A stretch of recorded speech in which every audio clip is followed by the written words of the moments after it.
Prime Minister Narendra Modi na Manipur da lakani na tawriba ongchasi masi mamingi symbolic oiba so tawna na bagi damakta lakpa pungchatni haina aina lawi loina Manipur gi Praja Singna tha kaya wana leiba amasung tha kunipan hena relief camp da IDP singna adagi mafam marang khangdana leibasi Praja Singna khalambadi yamna wabasida khalambadi mahakna lakkadaba kaigumba mahna lakpiba potpa mayamda Manipur da visit tawasida leiriba fajaba habidi solution puthokpa yaba idea suggestion mayam ama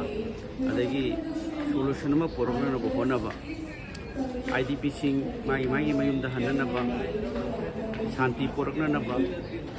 adagi mipung khudingmaki pendaba mayam justice phangnanabagi porakadabani haibasi masigi mangjongno miyam da khanghanba oirabadi yamna phagadabani loinana maki BGCD yamno kasu laitaba holo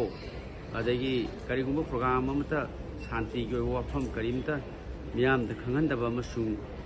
stakeholders mayam singsi karimta masi khana nainadabasi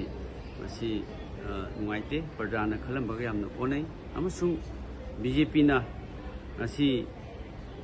lairiba situation si fajana address tawdaba adagi miyam gi ningba kaiba oina thokpa khongchat amani haina lawi loinana Praja singsi nuaite amadi ngarang su Churachandpur da Prime Minister lakpagi gate welcome gate bukaiba tawe haiba khosaunarba Praja singna tawe haiba du tare madusu Praja singsi sawba amasung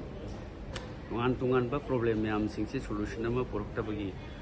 free movement leitaba shanti porokna bopona daba tung khudimaki awaba mayam singsina